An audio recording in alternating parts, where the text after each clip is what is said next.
Hello, welcome to Interesting History YouTube channel. Please like, subscribe, and comment below for more interesting history.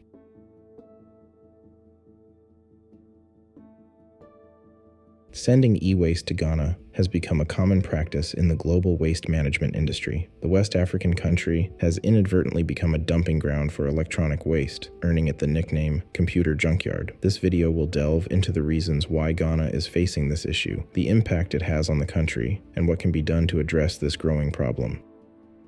The journey of e-waste to Ghana's shores.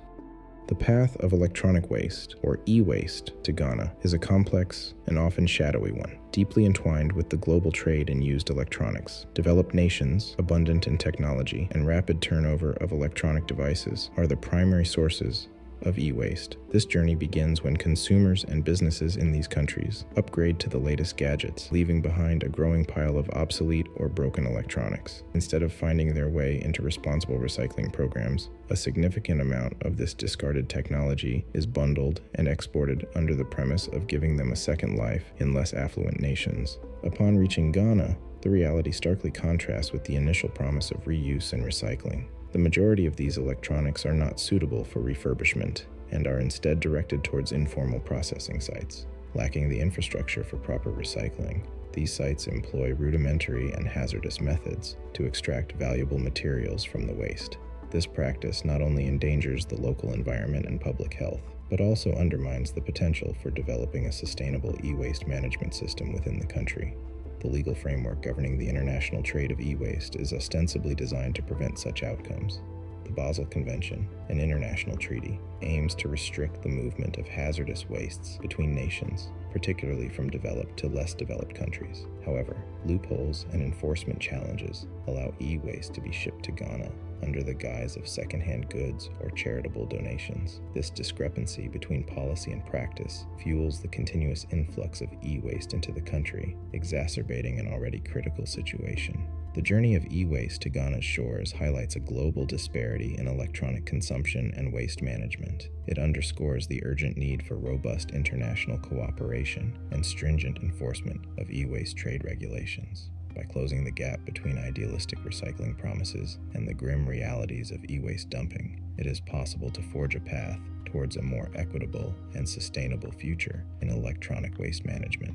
Agbogbloshie, the heart of Ghana's e-waste crisis. Agbogbloshie, a sprawling scrapyard in Accra, the capital of Ghana, stands as a poignant symbol of the global e-waste dilemma. This location, often referred to as the largest e-waste dumping site in the world, has become the epicenter of an environmental and health crisis. Here, mountains of discarded electronics from around the globe are manually processed by local workers, including a significant number of children who dismantle them to salvage metals and other valuable components. The methods employed in Agbogbloshie are primitive and profoundly hazardous. Workers, lacking access to appropriate protective equipment, burn cables and plastic casings to extract copper and other metals. This process emits toxic fumes containing substances like lead, mercury, and cadmium, which pose severe risks to human health and the environment. These pollutants not only devastate the immediate surroundings, but also have far-reaching effects on the air quality and soil fertility in the region, making agriculture challenging and further endangering food security. The dire conditions in Agbogbloshie exemplify the critical failures in global waste management practices and highlight the unequal burden that e-waste imposes on less affluent nations. The workers, driven by economic necessity, face daily exposure to these dangerous substances, which can lead to chronic health conditions, including respiratory and skin diseases, as well as neurological damage. The presence of vulnerable groups, particularly children, in such toxic environments underscores the urgency of addressing this issue at its root. Despite the grim realities, Agbogbloshie is also a place of resilience and ingenuity. The community that has formed around this e-waste trade demonstrates the human capacity to adapt and survive even under the most adverse conditions. However, the underlying problems of the e-waste trade demand comprehensive solutions that involve stricter international regulations, responsible consumption patterns, and sustainable waste management strategies. Agbogbloshie's story is a stark reminder of the need for collective action to prevent the further degradation of human health and environmental integrity in Ghana and similar contexts worldwide. The human cost of electronic waste in Ghana.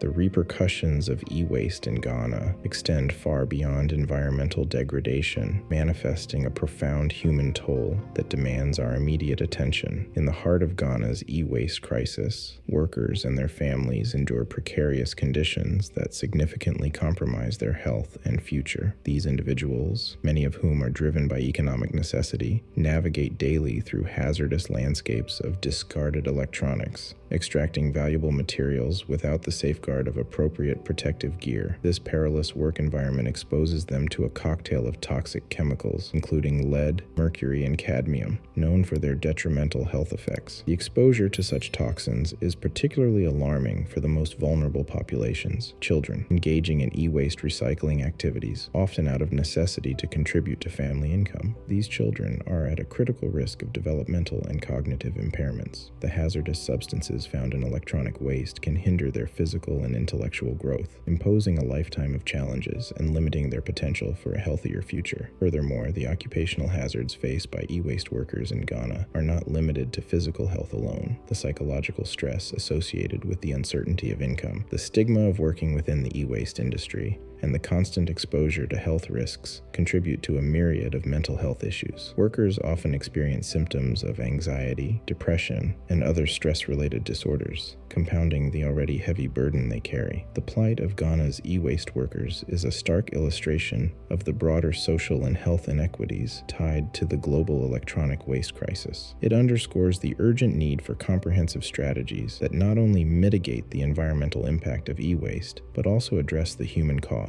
Protecting the well-being of those at the front lines of this crisis requires a multifaceted approach, including improved health and safety standards, access to health care, and economic alternatives for those dependent on the e-waste sector. Only through a concerted effort to tackle both the symptoms and root causes of the e-waste dilemma can we hope to alleviate the human cost of electronic waste in Ghana.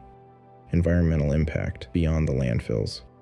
The ramifications of e-waste extend into every corner of the Ghanaian ecosystem, permeating soil, water, and air with insidious pollutants. Electronic devices laden with toxic substances such as lead, mercury, and cadmium pose significant threats when improperly disposed of. As these hazardous materials seep into the ground, they jeopardize the integrity of soil and groundwater, essential components of local ecosystems and human health. This contamination not only disrupts the habitat of wildlife, but also compromises agricultural productivity, a critical concern for a country where farming plays a pivotal role in the economy and sustenance of its people. Beyond the immediate environmental degradation, the improper recycling processes employed in areas like Agbogbloshie contribute to air pollution, releasing dioxins, furans, and particulate matter into the atmosphere. These airborne toxins have far-reaching consequences, affecting climate patterns and contributing to the global issue of climate change. The carbon footprint of e-waste, further exacerbated by the burning of plastic components, underscores the need for comprehensive strategies that address waste from electronic products holistically, not only focusing on disposal but also considering their entire life cycle. The leaching of toxic substances into waterways presents another grave concern. Water, the source of life, becomes a conduit for poison, affecting not only aquatic life, but also humans who depend on these water sources for drinking, cooking, and bathing. The bioaccumulation of heavy metals in the food chain leads to long-term health impacts, reinforcing the interconnectedness of environmental health and human well-being. In facing the environmental impact of e-waste, it becomes evident that the challenge is multidimensional,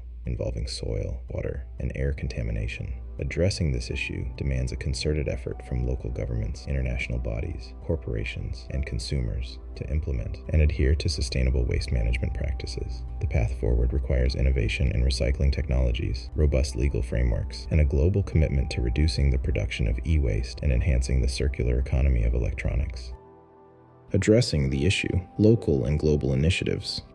Tackling the e-waste crisis in Ghana requires concerted efforts and innovative solutions from both local and international stakeholders. The Ghanaian government has taken significant steps by enacting stringent regulations aimed at controlling the importation and disposal of electronic waste. One notable initiative is the introduction of the Hazardous and Electronic Waste Control and Management Act, which includes a provision for the establishment of a state-of-the-art recycling facility designed to handle e-waste efficiently and safely. This facility is envisioned to not only reduce the volume of e-waste being informally processed, but also create sustainable job opportunities for the local population. On the global front, various organizations and consortia are actively working to address the complexities of the e-waste challenge. Partnerships between public and private entities have led to the development of international standards for the responsible recycling of e-waste, encouraging the adoption of best practices worldwide. Additionally, awareness campaigns spearheaded by environmental and human rights groups aim to educate consumers about the consequences of improper e-waste disposal and the importance of supporting ethical recycling options. Collaboration with developed countries is also crucial, as much of the e-waste that ends up in Ghana originates from these nations. Efforts are underway to strengthen the enforcement of existing treaties, like the Basel Convention, to prevent the illegal export of e-waste. Moreover, there is a growing push for the implementation of extended producer responsibility (EPR) policies, requiring manufacturers to take back their electronic products at the end of their life cycle for proper disposal or recycling. Local NGOs and community-based organizations in Ghana are playing a pivotal role as well, engaging in grassroots efforts to educate and empower e-waste workers by providing training on safer recycling techniques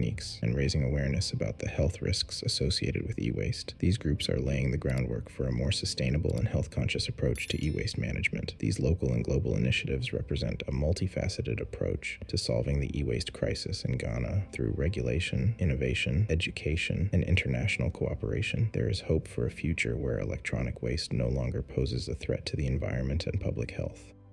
The role of consumers and corporations in mitigating e-waste. In the quest to alleviate the global e-waste crisis, the involvement of consumers and corporations is indispensable. Responsible behavior from both parties can significantly reduce the environmental and human health impacts of electronic waste, especially in countries heavily burdened like Ghana. Consumers have the power to influence the market by opting for products that are not only durable, but also easily recyclable. By properly disposing of electronic devices through certified recycling programs, individuals can ensure that their e-waste does not contribute to the growing piles in dumping grounds across developing nations. Similarly, donating used electronics that are still functional can extend their lifespan, reducing the need for new products and the subsequent waste they generate. On the corporate side, the adoption of extended producer responsibility (EPR) policies stands out as a critical step towards sustainable electronic waste management. This approach encourages manufacturers to design products with the end of their life cycle in mind, facilitating easier recycling and less environmental damage. Corporations can also establish take-back schemes where consumers return their old devices directly to the company for proper recycling or disposal. Such initiatives not only help in minimizing the flow of e-waste into informal processing sites, but also foster innovation in recycling technologies and the development of a more circular economy. By embracing these responsibilities, consumers and corporations alike contribute to a global effort that reduces the reliance on practices that endanger environments and communities in e-waste affected regions. The collective action towards responsible consumption, product design, and waste management is essential in creating a sustainable future where technology advances without harming our planet or its inhabitants.